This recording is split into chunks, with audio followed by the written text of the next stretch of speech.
Right. Hello, everybody. It's Craig Hassett with you, and I've got the special privilege of having Sara Lazar with us today. For those of you who may not know Sara and her work, I'll just say a few words by way of introduction. Associate Professor of Psychiatry at Mass General Research Institute, Harvard Medical School. Sara heads up the Laser Lab for medical meditation research. She's a world leader in the field of contemplative neuroscience, has published a series of landmark studies outlining some of the neurological changes associated with the practice of meditation, particularly in relation to the stress response and also brain aging, and is actively involved in research on maturity development. So we'll find out a little bit more about that later on. So we're going to be talking about all of those subjects. So without any further ado, apart from welcome to Australia and welcome to the Monash Centre for Consciousness and Contemplative Studies, just to introduce yourself a little bit more, can you say a little bit about you and how you got interested in this sort of this field of research and work? Yeah, no, so back when I was in grad school, I actually was doing my PhD is in microbiology. So I spent 7 years cloning genes out of bacteria. And a friend and I decided to run the Boston Marathon, and we overtrained and I destroyed my knee and my lower back. So I went to see a physical therapist. They told me, stop running and just stretch. And as I was leaving, I happened to notice an ad for a vigorous yoga class. So I thought this is a great way to just stretch and stay in shape, and I could still run the marathon maybe. And at that point, this is 30 years ago, yoga in my mind was equated with tinfoil hats. I mean, it was just airy-fairy nonsense. And so I went to the yoga class purely as a form of physical therapy. The teachers would make all these claims like, yeah, I'm here to stretch. But it had a profound impact on me. And I had been a runner for many years, so it wasn't just exercise. I always stretched before and after I ran, so it wasn't stretching. There's something different. And so as I finished up my PhD, I was like, okay, I got to study this. I never ran the marathon. Everybody's asking me that. I never ran the marathon. I just do yoga and meditation now. And yeah, that's been it. So it wasn't just the physical, but the mental sort of effect of it changed. Right. What were the main kinds of things that you noticed on the level of the state of mind that really, sort of gave you a wake-up call that this is an important area of research? Yeah, no, definitely. I was calmer and less reactive. One day I walked into the lab and there's this woman, she always pushed my buttons, and she started saying something and I just started laughing and I realized, I was looking at her in a whole new way. And it's just like, whatever, Laura, whatever. And I was just like, whoa, this is weird. How did that happen? That's not me kind of response. Exactly. I could just see that I was really calm and just not reactive. And just like, whoa, okay, something's going on here. And it was very, very quick, and so I could see that it was, it had to be the yoga, and just, I'm feeling really good about it and the whole thing. So, yeah, just the more I practiced, the more that sort of stuff started happening. Yeah. So you then decided to steer your research career in this direction. What were the initial responses from people as you said, I'd like to do research on meditation, yoga? Yeah, everyone said the same thing. It's ephemeral. You're not going to see anything. It doesn't exist. It's all in your head. Exactly, right. And just, as these, advanced states, and there's just, you can't study it.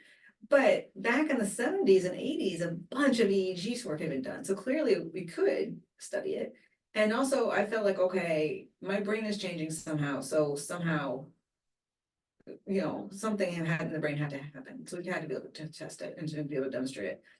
And also because one of my early studies was about physiology, because when you do yoga, your breathing rate slows down, your heart rate slows down. You really have a very distinct, as you start doing yoga meditation, a very distinct, physiological change. And so I thought, okay, that'd be interesting to look at the neural mechanisms of that. Never quite got there. There was all sorts of technical problems with that. But, we demonstrated that, actually the brain structure was changed. And so then that was, and brain activity. And so then that really, set everything off. So it is all in your head, but you just wanted to look more deeply into what was happening there. Exactly. Yeah. So, so what were some of the early findings from the first studies you did? Excuse me. Right. So the first study was with long-term meditators, And we found there were several brain regions where long-term meditators had more gray matter than controls. So in particular, the insula and an area in the front of the cortex that's involved in working memory and intelligence. And what was interesting with both of those is that when we supply them, because it's well known, the whole front half of the brain shrinks as we get older. This is why as we get older, we're not quite as sharp as we used to be. It takes a little longer to figure things So it's out. not just the muscle mass, the muscle Yeah. mass up there shrinks as well. Unfortunately, yes. But in these two regions, the gray matter in the meditators was similar to the gray matter in 25-year-olds, suggesting that it's sort of just like muscles. You know, if you continue exercising into your older age, you can maintain muscle mass. And so if you're working those brain regions, they should be able to maintain them into older age. And that's what it seemed to be. But it was a cross-sectional study, meaning so we just looked at people at one time. So, a lot of people are like, well, meditators are weird. And their diet is different, and they take a lot of time to rest and relax. So maybe people who choose to meditate, that's what their brains were like, even before they meditated, and it had nothing to do with meditation. And that's a legitimate criticism, right? So the second study we did was we took people who had never meditated before, we scanned them, we put them through an 8-week mindfulness program, and then we scanned them again, and we found that there were changes in the brain. So that was, compared to a control group. So that was a little bit more definitive that, no, that really was meditation. Yeah. So which are the main areas of the brain? And you were studying mindfulness meditation? Correct, yes. So which were the main areas of the brain that were being affected now? And some switching on, some switching off. So exactly, yeah. Can you say and what are those areas of the brain right responsible for doing? Right. So one of the main regions we found was the posterior cingulate cortex, or the PCC. This is the part of the brain that's most associated with mind wandering and with self-related processes. So whenever I'm thinking about how this is relevant to me, we're activating the PCC. So self-referential thinking, yeah, me thinking. Yeah. Which could be all sorts of things, what am I going to do? What does everybody think about me? Exactly. So whenever it's relevant to me, that's the PCC. And so we saw that getting bigger, which at first was like, that doesn't make a lot of sense. But we know that sometimes more gray matter means more activity, and sometimes more gray matter means less activity. And now we and other people have shown that that region gets turned off during meditation, and it's less active in general in long-term meditators versus controls, and even over the course of 8 weeks, it becomes less active during rest. So it really does suggest that the change in the structure is somehow turning down the volume on that.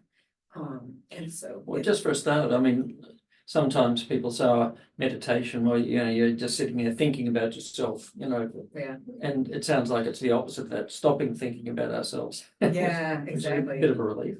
Exactly, yeah, because that's the whole point of meditation is that, when the thoughts of, when start, it's like, no, let go of that and just tune into sensory experience, right? And so breathing sensations or sounds. And so there isn't a lot of me, it's just sensory experience. Yeah. Right, so coming to our senses, as it were. Exactly. So the PCC was one area, or other areas? Right, so another area was the hippocampus, which is involved in learning and memory. And we've since done a bunch of studies demonstrating that both the size of the hippocampus and also the connection of the hippocampus, I'm talking fast, sorry. The connection of the hippocampus to other brain regions changes pre-post training, and that these changes confer real benefits. So both cognitive benefits like memory and these sorts of things, but also emotional benefits. Such as? Welfare conditioning, which I guess is sort of actually kind of cognitive, but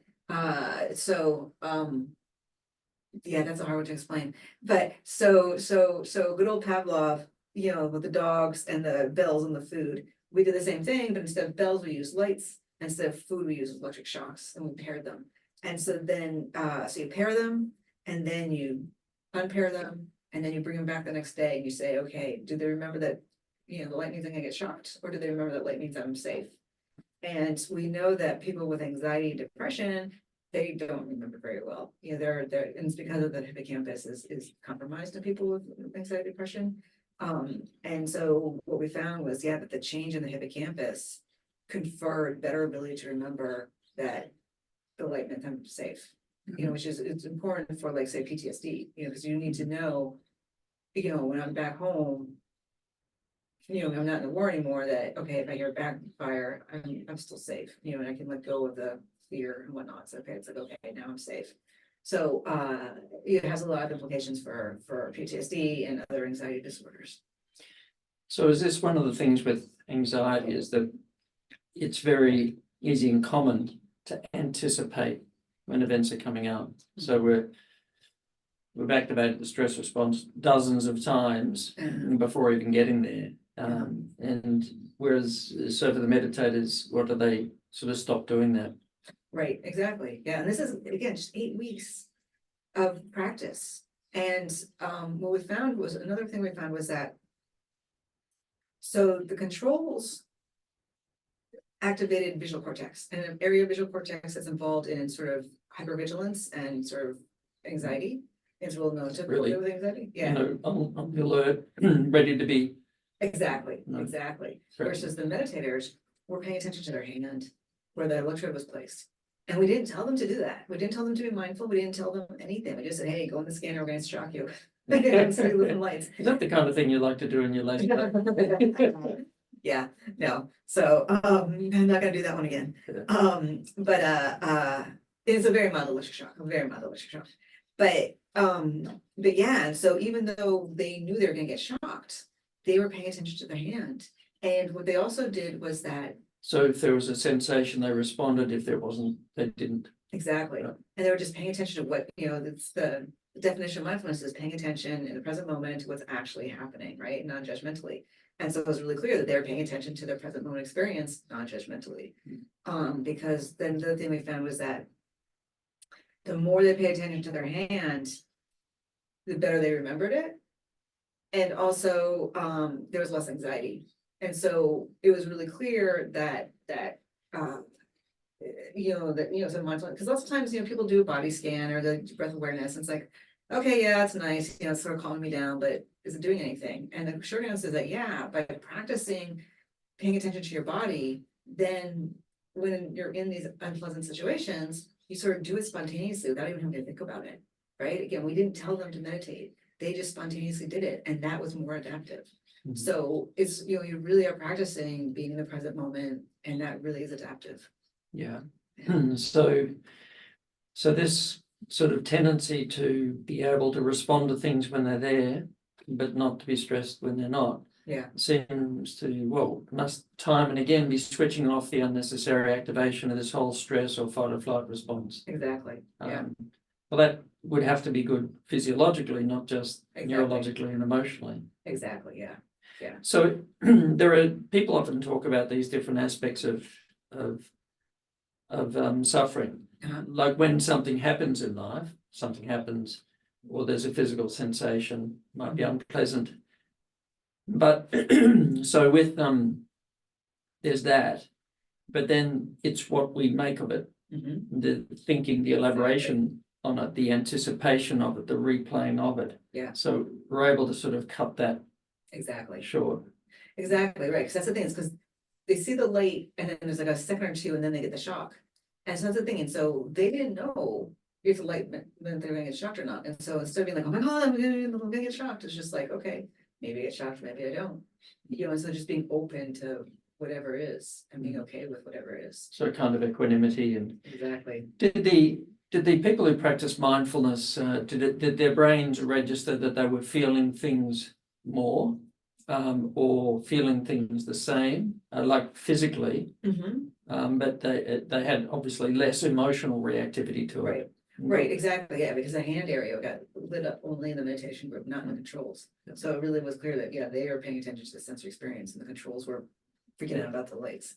Yeah, should do a study in the dentist chair, because a Yes. lot of people have a lot of anticipatory Exactly. anxiety in the dentist chair. And even before there's a physical sensation, most people tend to find that they're suffering, apprehensive. I noticed that for myself one time, when I was younger and avoiding the dentist's needle, and I thought one time, have the needle but turn the attention towards it. And when I turned the attention towards it and just was curious to pay attention to what I experienced, it was just a sensation, or what my mind had made of it. previously was Oh, enormous. Yeah, Yeah, yeah, no, definitely. I mean, that, being able to just stay in the present moment when things are unpleasant. And so the classic example of this is that, after China invaded Tibet, they kidnapped a bunch of Tibetan monks and they tortured them. And some of the monks developed PTSD, but some didn't. And when they came out, they said, yeah, they just had to, stay in the present moment, remembering to hold compassion for the people. So even though they're gonna be horribly tortured, they were able to maintain that equanimity. And, which is amazing, because it was a couple of years of this going on. you're not doing that in a laser lab, are you? No, definitely not. No. But I mean, that's just like, so, that level of equanimity is possible. I mean, Yes. obviously, it's, gotta go live in a cave for a couple of years, but I mean, obviously none of us are ever gonna, hopefully, none of us will ever have to face that.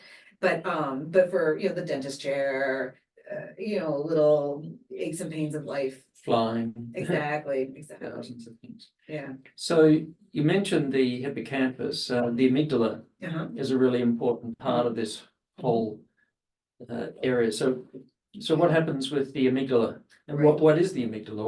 Why Yeah. does it matter? Right, so the amygdala is the main fight or flight and anxiety part of the brain. It's an emotion part of the brain. Last time, the amygdala gets a bad rap. When people are like, oh yeah, I gotta turn off the amygdala. It's like, no. You need the amygdala. Like you need, if you're driving down the street and suddenly a car, cuts in front of you, you need the amygdala to go, oh, whoa, and slam on the brake. Otherwise, you're gonna slam into them. So you need that jolt of adrenaline to, navigate through life. To avoid danger sallies. In fact, there's people who have, damage to their amygdala. It's hard, if they are living on their own, they don't last long. They really need people to sort of guide them in this whole thing. So it's like they don't have an accelerator pedal anymore. Exactly, So, yeah. It's like, oh, yeah, I'm getting burned on my hand, huh? As I put it on this, maybe I should take it off the burner, huh? Yeah. So Yeah, no, yeah. And so we need the amygdala, but we need it in the right amount, right? And so we When don't it's want to needed. be overdrive.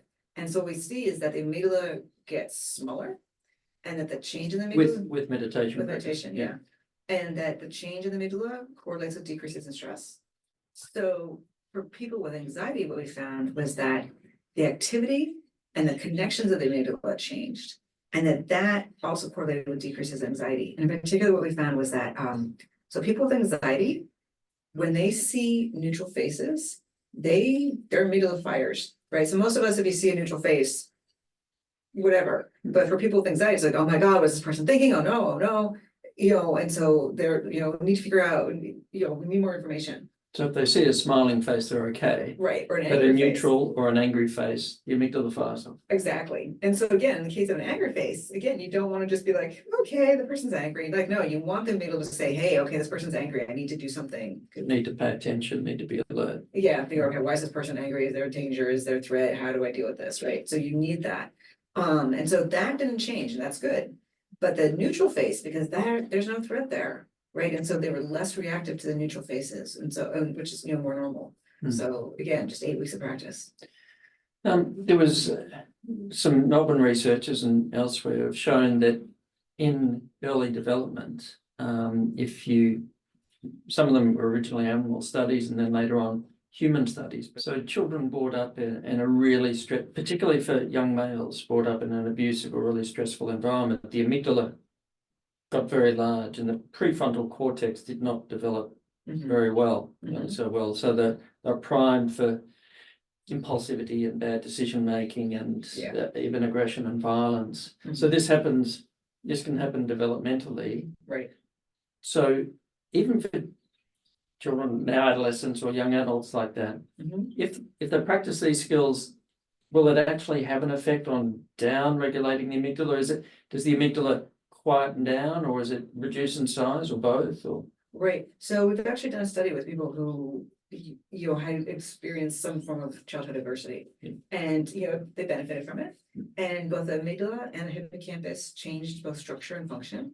We're still just starting to do the analysis, so I can't say a whole lot about it just yet, but it's really clear that they're benefiting from it. And less stress, less reactivity. So it is possible, even with something like that we can start to rewire things. Yeah, that would take, I dare say, quite a lot of patience and And indeed, courage. You wouldn't want to be stepping into using mindfulness techniques like that without the person teaching it having a really good understanding of Yes. mindfulness and an understanding of the mental health conditions that they're helping people with. Exactly, yeah, yeah, and just, yeah, because when people have a lot going on, and obviously 8 weeks is not enough, I mean, obviously, ideally, they would keep going, but unfortunately, the programs are just 8 weeks, but, you were trying to now think about, okay, can we come up with that's sort of a part two and sort of, so, that's, stay tuned. Yeah. Yeah. So generally wouldn't be good advice for somebody who's going to teach themselves or get a Right. book and with that kind of background and so on. Yeah, no. You want to be well taught. Yeah, exactly. Especially because, even if you don't have that sort of background, having a real teacher makes all the difference. Because, lots of times you're sitting and your mind wanders and you think, oh, I can't do this isn't working for me. And what you really need to understand is that, yeah, no, that's happening for everybody. And that it really is. And that's just okay. And it seems like you're not doing anything, but then it's really clear that, yeah, it really is. So the teacher can help you to be less judgmental and reactive, Exactly. because we often focus when we're learning on the attention bit. I've got to get the attention bit right. I've got to have laser-like attention, I suppose. And Right, yeah. but really the attitude bit matters as much. Yeah. So cultivating this sort of, as you were saying before, equanimity, the acceptance, the non-judgmental attitude. So that matters as much as the attention. Yeah, exactly. Yeah, because that's really at the end of the day, which we want is we want the equanimity, right? That's really the goal. I mean, this is, enlightenment is just supreme, sublime equanimity under all conditions, which, but so that takes years. But you can start to see it showing up in different places in your life, it's a little bits and pieces. And that's basically what equanimity is just understanding that, yeah, it's all okay. So you see it happening a little more equanimity in the traffic, a little more equanimity when you get to your favorite cafe and they don't have whatever it is that you wanted to order, just that Exactly. equanimity coming in little ways. And I suppose what it can build up with time. Exactly. Yeah. Well, some people say though, equanimity, acceptance, look, if you get like that, well, you might feel a bit better, but you won't be responsive to life and to things. Right. Is that a fair criticism, or is that No. not quite understanding what we're talking about here with equanimity and acceptance? Exactly, because the idea is that you still care, right? It's not indifference. It's not like, oh yeah, whatever. It's like, okay, I can be okay. With the dentist jabbing you with a needle, and it's like, and again, it's not tuning out. It's like, okay, this is how things are right now. And just really waking up to the reality of life. We all want things to be a certain way. This is like Buddhism 101, right? So the first noble truth is that we all suffer, in all sorts of ways. The second noble truth is that all suffering is caused by wanting things to be different than they actually are. Right. And so if we can see that and understand, like, okay, I can't get things the way I want them to be. Right. Can I be okay with things as they actually are and not the way I want them to be? That's where the real equanimity comes in. But that's like uber level. That takes a lot of practice. So that's an acceptance of the present moment situation. Regardless of what it is. Not meaning that there isn't a response that's required or right. Something to do. Right. And to accept what comes with making that change. It just means that here and now, this is the situation. So it's that kind of acceptance of the present moment as it is. Right. So let's just talk about, making efforts, but not being attached to the outcome. So like a great example is, like social justice or, activism and whatnot. It's like, the burnout happens because like you're fighting and you really want things to change and then they don't change. And so then you get burned out. And so, yes, continue being an activist, continue fighting for change, but understand that despite everything you do, it may not make a difference. And so it's worth the fight, because sometimes, yes, it does change, but you can't be attached to that outcome. You have to be okay with, banging your head against the wall, basically, getting rejection, getting, things not going your way. That's the, uber level equanimity. So people like Mandela and Mahatma Gandhi who practiced these kinds of skills. So it wasn't like they were only in for the short haul. People were able to maintain and really wisely guide that sort of change. So exactly. So they're not people that don't care. They're people that seem to be able to care in a different way. Exactly. So caring without ego. It's like, I'm going to change the world. It's like, no, I'm gonna do a little bit of stuff and maybe it'll make a difference. And yeah, so it's not, it says, yes, it's not being invested in your ego, basically. Yeah. Yeah. So you've also been involved in some research on looking at brain aging, Mhm, and you hinted at that earlier on in our conversation. mhm. So where are you up to with that research, and what's it telling us? What's the potential for this? What does even slowing or reversing brain aging mean? Yeah, no, it's pretty cool. So we did a study where we recruited people with no prior meditation experience, who were 65 to 80 years old, right? So these were, yeah, Right. yeah. And we randomized them to either meditation or crossword puzzles and Sudoku. And people love crossword puzzles and Sudoku. They actually did that more than the meditation. Much better compliance. And over the course of 8 weeks, they were about the same. But then when we looked at 6 months, a year, 2 years later, it was really clear. And this has been shown with other forms of mental training that you get an initial bump, but then that bump goes away and you sort of, your performance goes back down to more or less baseline if you just keep doing it. Like it's really clear that in order to get cognitive benefits with aging, you need to constantly learning something new. But with the meditation group, they maintained and or continued to accrue benefits even though they were still just meditating the exact same way. So it's really a unique form of mental exercise and mental training. And so what we found was, again, the hippocampus and memory, because again, this is one thing that goes with aging is memory. So that's really clear. Also attention, because again, we all get a little scattered and they were able to maintain attention over longer periods of time. And then intelligence, that was really clear that increased over time. So attention and memory seem to be obviously, but intimately linked. So if we don't pay attention, we don't remember stuff. What happened in the meeting? I don't know. Exactly. My mind was somewhere else. So when people pay attention more present, so does the memory just quite naturally improve? It's kind of like it's back online again. Exactly, right. Because you said exactly, right? If I'm distracted, I'm not gonna pay attention and I'm not gonna encode things.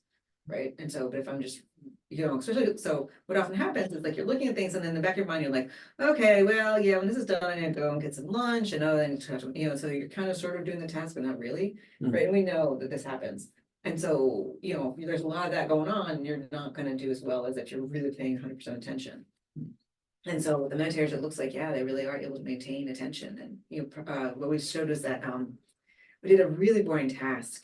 So what it was is they saw pictures of either mountains or cities. And most of the pictures were mountains. And so if there's a mountain picture, you hit a button. But that every so often when you see a city, you don't hit the button. Right. And so it's like mountain, mountain, mountain, mountain, mountain. Oh, city. Oops. Right. And you do this for 15 minutes.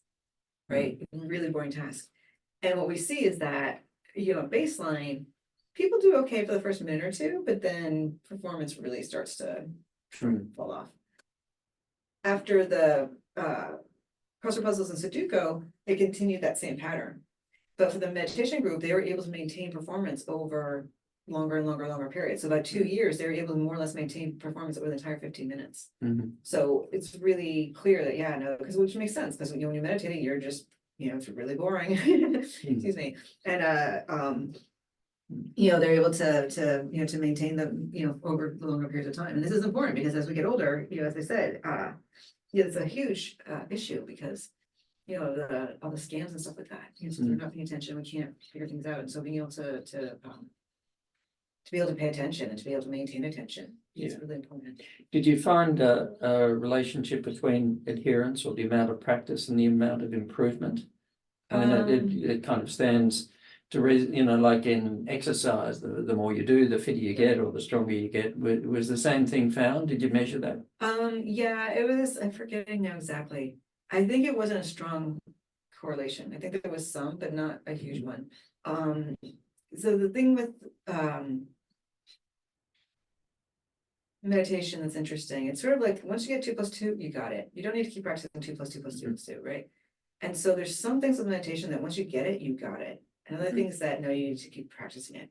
And so so sometimes we see correlations with practice, sometimes we don't.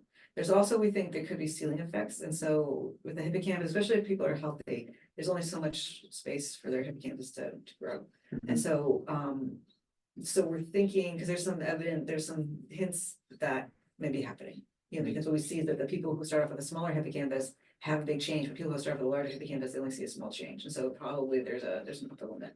So, yeah. Okay, so how far can this sort of slowing or even reversal of the aging process go as far as the brain's concerned? Do we know the full potential yet? Yeah. Is there potential for people maybe who have got more advanced dementia? It's a little bit Yeah. too late to but perhaps in earlier stages or with Exactly. mild cognitive impairment. Exactly. Is there potential therapeutically there? Yeah, no, definitely. There's been a couple studies now demonstrating that, people with the early stages of Alzheimer's, that, you can actually reverse. They typically do like a yoga and like a mantra meditation because it's a little bit easier, 'cause, breath is really hard to pay attention to versus what they'll do is they do a mantra and they do sata nama, so then something they can actually focus on, or like share yoga or something like that. So that seems to be a little bit easier for them and more effective. But it's really clear that, it can really help them. So a lot of this has really changed the paradigm in a lot of ways of how we understand the brain. I mean, epigenetics has changed how we understand genetics. Oh, it's in your DNA, end of story. But now we know that genes are being switched on and off, and your environment and your lifestyle, what you do, have profound effects on which way genes express themselves or which ones don't. Yeah. But it seems that, brain, develops in early childhood. You've got the cells you're going to have and just losing cells the rest of your life. But we now know that the brain's a much more malleable organ. Depending on how we're using it. It's changing every moment. There's a real paradigm shift, I dare say, since you started getting involved in this research. No, definitely. That it's things are much more valuable than we thought. So the other thing is like, people who are very neuron centric. Like, it's like, okay, there's all that other stuff in the brain, but we care only about the neurons. So it's really clear that the cells that are around the neurons are also playing an important role. And so they support the neurons, but they also can influence brain activity in interesting ways. But not lots known about it yet, but it's really clear that, and meditation can potentially impact all of it. Does it stimulate new neuronal growth, or is it just more connections, or changing which things are connecting with which? Right. Or all of the above. So what's been shown is that typically in the adult brain, the only place you get new neurons is the hippocampus.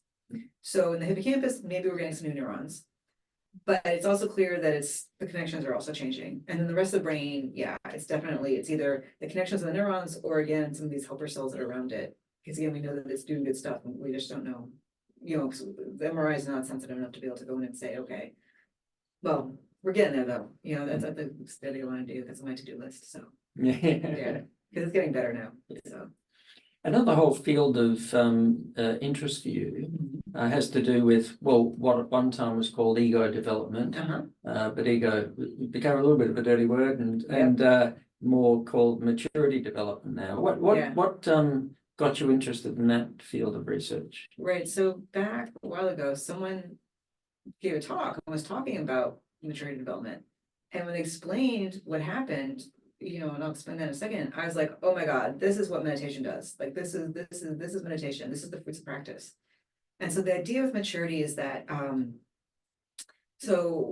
Piaget explained that physical and cognitive development goes through stages, right? So when you're a baby, you start off just lying there, and then you crawl, and then you stand, and then you walk, and then you run, and then you start dancing, right? And they're very distinct stages. And you don't skip around. They go more or less linearly. And, it's usually, there's, it's not like you're crawling and then one day you just stand up, right? You definitely, you practice standing up with help and the whole thing. But then one day you're able to it's a very distinct shift that, okay, now I can stand up by myself, right? Now I can walk by myself. And so the idea that many people had is that, well, it's not just physical and cognition, that psychological, spiritual, all of this. And so Jane Levenger said, okay, well, the self, the ego, does the same thing. And so like I said, you said that it's now considered to be the maturity development, the idea being that how I see myself in relationship to others. So early on, it's just about me, right? And so it's my way or the highway. So you're sphere of your in-group is just yourself. Exactly. Your sphere of interest in terms of well-being is just me. Exactly. And you see this a little bit like in reality television, it's like, they'll be like, oh, they'll like insult each other and then, oh, sorry. But then the next day they're insulting each other again, right? And sort of like they have no clue that, saying this nasty thing to this other person, it hurts their feelings and saying sorry is only because, maybe it puts me in a bad position, for having said those nights. So because I'll get some advantage in it. exactly. So really totally self-absorbed. It's totally self-absorbed, yes. But then the next stage is, okay, I understand that, no, you have feelings and emotions and I need to be aware of that. And that my actions will impact you and that matters to me, right? And about 70-80% of the population is at that stage. But then you can get later stages as well, where it's like, okay, well, there's me, there's you, but like, you're a male, we're both white, how does that influence? Like, one of us is black, how would that influence or original? How would that influence our relationship? How has society influenced how we think about things and how we go about doing our things? So you're thinking collectively, Exactly. the in-group is expanding. Exactly. So just really having online and like anyone, of course, can think about that, but we don't habitually. So sort of like the person on the reality TV, they of course they can understand that the other person has feelings and emotions, but they don't habitually think about the other person's emotions. They only think about their own. Versus, people the next stage, they habitually think about, okay, yes, you have emotions, I have emotions, our relationship. But we don't habitually think about, okay, how is society influencing us? But then at the later stages, that is just as online as it is for us. And so like every time you're interacting with people, you're thinking about that and it's sort of in the background, just the same way that, it's like, oh yeah, of course, I'm not gonna insult you or whatever, or say something mean to you. Because that's just, you have that bigger understanding. So is that kind of like eventually getting to a point of a sense of common humanity that exactly everybody deserves care and compassion? exactly. Does it even go beyond humanity? You have a care for the whole planet, the whole of nature. Exactly. Animals, the planet, everything. Yeah. And so at every level, there's also, and it's not just that, there's also more and more understanding of that our thoughts are just thoughts and that we're, who I am as a person is not necessarily my thoughts. And that I can, it's more about my actions. And, because all of us can have a stray thought like, oh, I want to kill that person. But most of us don't have done that, right? And so being okay with the fact that, okay, maybe I have a little bit of anger towards that person, right? And sort of how to explain it? Sort of getting perspective on how we are a collection of ideas. And again, we all have parts, right? For those we know about parts work. And so just much more, just a very rich understanding of our inner life. And that just at each stage you just get more and more and more awareness of that. Concerns about social media have been in the press quite a lot recent times. And one study I saw was looking at university students, and the more they use social media, but particularly visual forms of social media, Interesting. the more narcissistic they became. Oh, wow. So they just mapped the level, they measured narcissism before, and then they followed them over months throughout their the following year at university, and they just found a strong correlation between how much they were using that and levels of narcissism.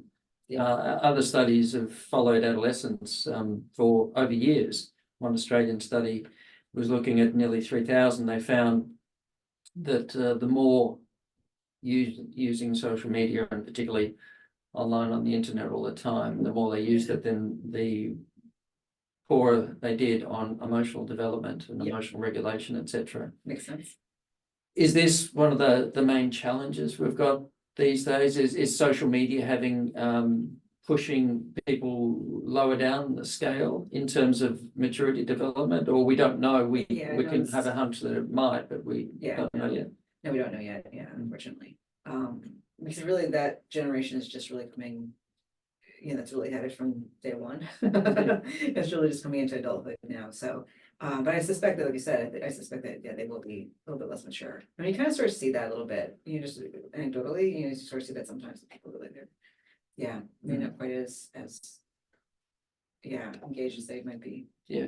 So what kinds of things can people do to increase their maturity development, to expand that meditation help, or is it kind of just a hypothesis at the moment? Are there other things that people can do that can help? Right. So we did a study with long-term meditation practitioners and controls and long-term yoga practitioners. And yeah, the long-term meditation practitioners definitely scored higher than or later than the controls. So it does suggest, but again, it's a cross-sectional study. So it could just be that, again, people who are more mature or more than Self-selected or yeah, so we need to, but we're doing a study now to look at change over time. And there definitely are, there have been a couple of studies. So it's interesting that the whole model has not gotten a lot of traction within psychology, kind of went by the wayside, but corporate training has really gotten into it. Like they really can see that the corporate level that, so you get the people who early stage, my way or the highway, they actually tend to be highly effective because it's like someone like say Elon Musk, right? Who, he just plows through and does what he wants. And so sometimes it can be highly effective, but he burns bridges right and left and he's losing people right and left. But sometimes having a singular focus and a vision and that can be beneficial in some ways, it's driven like that. But again, it tends to be very toxic workplace. And so lots of times in the business world, they're trying to get people into later stages because, it's, more productive, more collaborative, more all these things. And so they have done some programs where it seems like the best way to promote growth is journaling and self-reflection.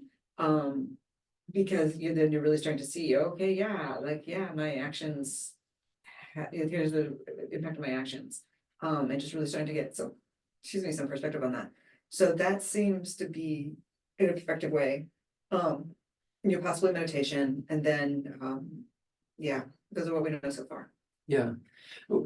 Some people might sort of say, well, look, does it really make you happier, or just expanding that just mean the load on you is bigger, and that if you really want to be happy, then look after number one. I mean, are people who expand or move to higher stages in that maturity development, do they tend to be happier or more fulfilled in their lives? Or more miserable and burdened? Yeah, no, I think it's, I don't think it's necessarily, there was a study that demonstrated that for like the first 2 stages, 2 or 3 stages where it's like, okay, me versus okay, understanding.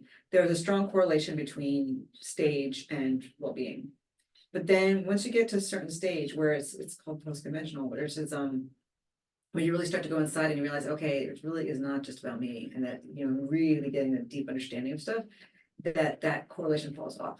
But it's hard to know. The questionnaire that we use may not be the world's best questionnaire, because again, it's sort of because the questionnaire is all about like doing well in work and getting your salaries and and those sorts of achievements. Whereas I think for people at later stages, it's more about the relationships, right? And so it's not so much about the salary and the position and the title. It's more about I spent some good time with my dog yesterday. So I think the questionnaires are not really capturing that, unfortunately, just yet. So we've got some work to do. But definitely people at later stages can definitely get depressed and anxious, but typically it shows up a little differently. What they're depressed about, they may not be themselves up so much, as more maybe like a more existential angst. Versus at the earlier stages, it's more, me. So, and then also how you treat people at different stages is also very different, because again, someone who's at a later stage, they can really look inside. And so you could do journaling and self-reflection with them versus at the earlier stages, you really can't. So, yeah. Well, just in closing, these 2 main areas of your contemplative neuroscience, and then this maturity development. Is there much research to say that people in different stages, it shows up differently in their brains, or is that a field of research that really hasn't been done yet? Yeah, no. So we've just done one tiny study showing that there's neurocorrelates. There's certain brain regions that correlate with your stage. And so, but again, there's the long-term meditators and controls, so you got to take that with a grain of salt. So we're trying to repeat it now with people going through this training program. No prior meditation experience, they're not getting any meditation, they're just going through a training program. areas of the brain related to what kinds of functions are different? Right, so the PCC, so the posterior cingulate, the me part of the brain, makes a lot of sense. Quiet down for the meditators. Yeah, and then the two functions that they know or this is related to is perspective taking and meaning making. Mhm. Right, and so the more you can make, comprehend your life and, reflect on your life and how the bigger implications of this, that region definitely seems to be part of it. And then taking perspective, because it really is important. This is, and again, this is why we think that meditation will help, because so much of meditation is stepping back and taking a bigger picture, and then stepping back again and a bigger picture and a bigger picture and a bigger picture. And so, that's why we're thinking it's going to be helpful. Well, thank you so much. It's been a really rich conversation. I've got a lot out of it, and I'm sure that our viewers will get a lot out of it as well. Thank you, Sarah, for sharing some of your wisdom. Thank you. Good. Excellent.